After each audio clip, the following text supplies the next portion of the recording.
You know my rule. This is my own personal rule for Sundays and Mondays. When you start off a season like this, when you have games like this, I'm going to wait as long as possible to talk about any negativity. The only negativity from this game is the Cowboys' red zone offense and what they're doing in this area. Standing Ryan. Good Lord. Bobby just got up out of his chair. So this is the only thing to talk about. We're going to talk about it with Brad Sham coming up at 8 o'clock. In the red zone yesterday, Choppy, they did what, according to your numbers? They went 2 of 6 in the red zone. That is 33%. Yes. So that's not great. They see your numbers. Yeah, if you go 2 of 6 in Major League Baseball, you're going to go to the Hall of Fame.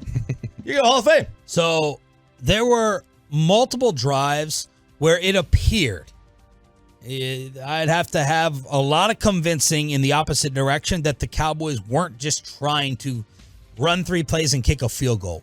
That I don't understand. There was one gross, I mean hideously gross, awful drive. It was right after the Micah strip, and it led to the Aubrey 55-yard field goal. Number one, I hated the play calls. Number two, I hated that you're settling for a 55-yard attempt. I hate that. Why? I don't understand. That made it 24-10 at the time. So it was 21-10. There was still a lot more of the apple to take a bite of. All right, it wasn't going to hurt you to be up 28-10. And then it happened a couple times later in the game.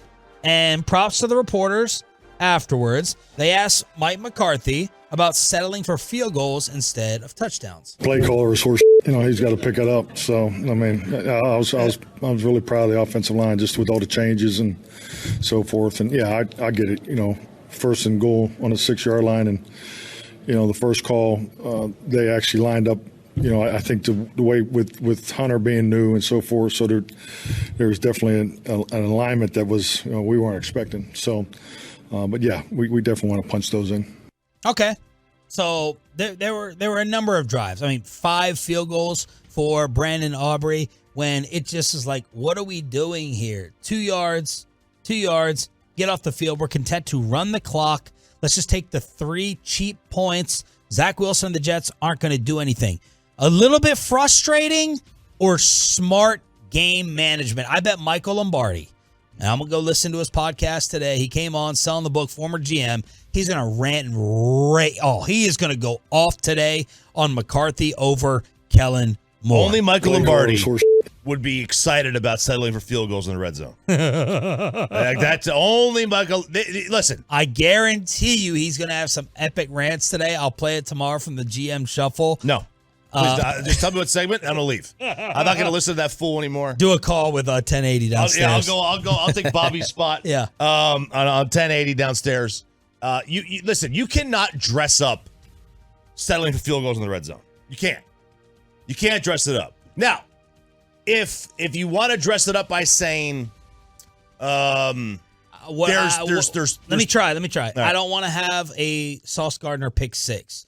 I don't want to have Dak Prescott with a 5-step drop, look down the field, hold the football too long, get Micah Parsons strip sack. I don't want a turnover or any type of big play from the Jets defense to backfire. Can we stop treating Dak Prescott like he's a freshman in college? Like, can we seriously? Right? That's the plan this year. That's the wrong plan. Then why are you paying him $40 million? Because they have to. That's what I've been telling both of you throughout the entire offseason. And so far, you guys are 0-2.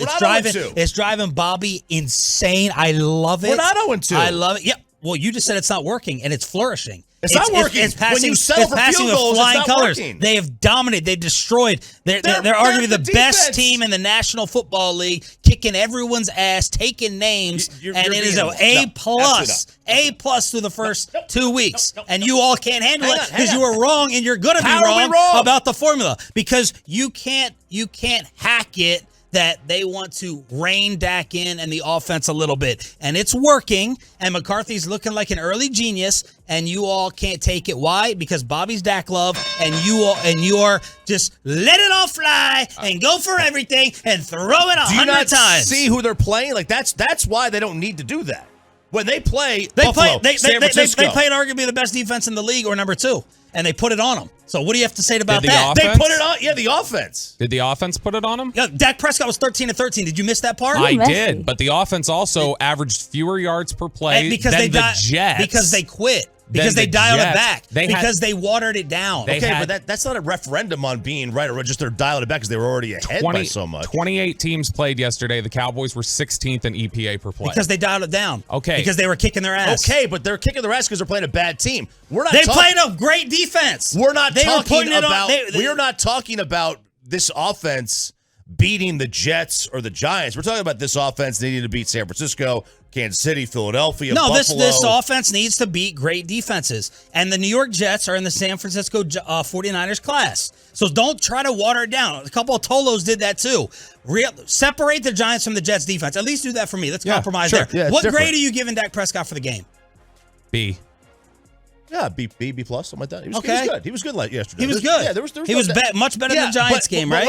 All I'm saying is, and I don't disagree with the general premise of play it safe if you have to, but when you're in the red zone, that is not the time to play it safe. Yeah. Have some faith in your GD quarterback here that he's not going to make mistakes, okay? This quarterback, stop treating him like he's a freshman at Alabama who, Nick Saban just has talent everywhere and he's just going to sit there and just going to hand it off and run it and play it safe. You've got to treat this guy's what year is he in? 5th year? 6th year? Jerry, what year? You've got to treat him like a freaking NFL star, like a quarterback, like a real one. No, that's not the plan. And you have admitted in the offseason that shouldn't be, well, maybe not shouldn't be the plan, but he's not that guy. He's not Patrick Mahomes. He's not Josh Allen. He's not Joe Burrow. He's not those guys. He's in that, if we put Mahomes on his own tier, he's tier 3. If we put Mahomes on the tier with Allen and Burrow and such, he's tier 2. Yeah. Like he's somewhere between 7 and 11 or 8 and 12 or 6 and whatever you want to put it there. Like that. Here's what I want to know. Is it really a Dak indictment, or is this was all that by design to kick field goals? If you're telling me it was by design to kick field goals, we can pick at the philosophy, no doubt about it, and we should pick at the philosophy. Although a lot of Tolos are like, why show anything else? Why take unnecessary risk in a game in which Brad Sham said they physically cannot come back? They physically cannot make a comeback on you. If we're going to come back with a ball. It was on comeback with the ball. If we're going to see these types of plays in a much more important situation, then I am worried about that. And we are going to have 2 or 3 times this year where we come in here and say Mike McCarthy was not aggressive enough, because it's going to be a closer game. It's going to be a seesaw. And I'm a little worried that McCarthy does the same thing in those situations. I really doubt their plan was to settle for field goals in the red zone. I'd be highly disappointed. You didn't watch those drives and say they're like 90% trying to kick a field goal. They're like throwing 2-yard passes. Look at the intended air yards on like these 2 or 3 drives that we're talking about. I guarantee nothing went over like 5 yards, maybe one. A couple. I'm throwing that out there. I think what you're going to find is that is the scheme. The offense. That is the scheme. That's not just in the red zone and then that. Like what you're going to see. Dak, for his career, Dak's average time to throw is he gets the ball out in 2.8 seconds generally. Week 1, he got the ball out in 2.37. Like the ball, it's all about just step back, throw 5 yards, and that's fine. I'm not saying that it's not. It's the whole idea of always take a profit. You always take positive plays. Like you want the success rate. You want 40% on first down of the yards to go. You want 60% of the yards to go on second, 100% on third. Like that's considered success in the NFL. And so I understand that aspect of it. What I'm saying is that offense playing the way it does is not. I'll say this. What is one of the biggest reasons that the changes were made were because of what happened in San Francisco last year at the end of the year in the playoff game when Tony Pollard got hurt. I don't think that the way they played yesterday or the scheme they had yesterday on the offense makes a difference in that San Francisco game. And Dak's turnovers are also why the changes were made. His interception total. But did we not agree that that was an outlier? I believe that. Right. I'm sure they do too. I don't know. I'm sure they do. I would assume that they don't look at their tip balls as interceptions. Look, guys. Right? Like for the ones... 15th time, I will say it again, like I did all off season, and my Bobby rant. Try to grasp it. This organization and front office believes that the quarterback needs to be limited to a degree. They need to take some off his plate. He's not a superhero that can do all the things that Pat Mahomes and these guys can do, and that's fine. They're adjusting for it. They don't want him sitting back there with 5-7 seconds to think and go all the way around the field. Where you're going to lose in that is down the field, long ball plays. They're going to have to break tackles. They're going to rely on Turpin and Deuce Vaughn in space. And you're going to get 2 and 3 second throws. That's the change. That's what they believe. That's the doubt that they have in their quarterback and the confidence they have in their defense. This is all the whole complimentary thing that we've been talking about and debating throughout the entire offseason. And you can have that confidence in your defense, especially when you're playing Zach Wilson or Daniel Jones or next week Josh Dobbs or Mac Jones. Can you have that same confidence when you're playing, San Francisco or Buffalo, Philly. Or Philadelphia? You're going to have to change your philosophy. If you want to go with this philosophy against the Jets, and just I agree with you. Goals, I agree with you. That's fine. I agree with you. Like they're going to have to be way more aggressive in those situations. I just want to know how purposeful that was yesterday. I will be bothered. I'll be bothered if it was. I don't know what I'll be bothered by. I don't know if I'm bothered if it was on purpose or if it wasn't on purpose and they were actually trying to score. I know it's a struggle because you don't need to. I do believe Mike was like, keep the clock running, 0 turnover. We're fine with 3. That's what I believe was said in the headset. Listen, I do think that maybe they ran a real play on first down. Yeah. And they judged on what they did, positive, negative, whatever, and then said, okay, we know the Jets aren't going to score enough points to wind up coming back and beating us. We've already got a 2-score lead. Let's just make it a 3-score, whatever that number is. Yeah. That's certainly, I think, within the realm of possibility. I would be disappointed if they went into the drive in itself and saying, hey, we're here at the red zone. Let's just get 3. Yeah.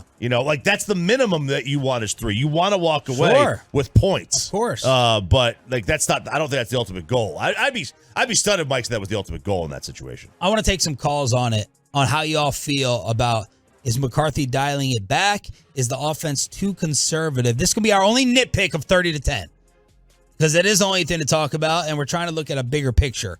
And it blew up on Twitter and social media and took up some hours of my day yesterday. But I think it's a fascinating topic.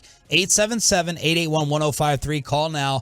Boomer Jack's Bar and Grill Hotline, 877-881-1053. Yeah, I mean, look, ultimately this is the whole circumcising a mosquito thing, Jerry would talk about, because this is a team that is plus 60 in the point differential through 2 games. This is a team that has has a legitimate argument right now to say they're the best team in football through 2 weeks. They absolutely have that, and you don't get that with just being good on one side of the ball. They've got playmakers on both sides of the ball. They've got, yesterday, what they did it without their starting left guard, and they did it without their number 2 wide receiver. And look, if I tell you in the first 2 weeks against the New York Giants defensive line and against the New York Jets, and I'm not going to let anyone dismiss the Jets defense, even though we're trying to compare them to the Giants. I'm not going to let anyone forget They're really good. I'm not going to let anyone forget that or downplay it. You came out with a mind-blowing, perfect first drive against this Jets defense.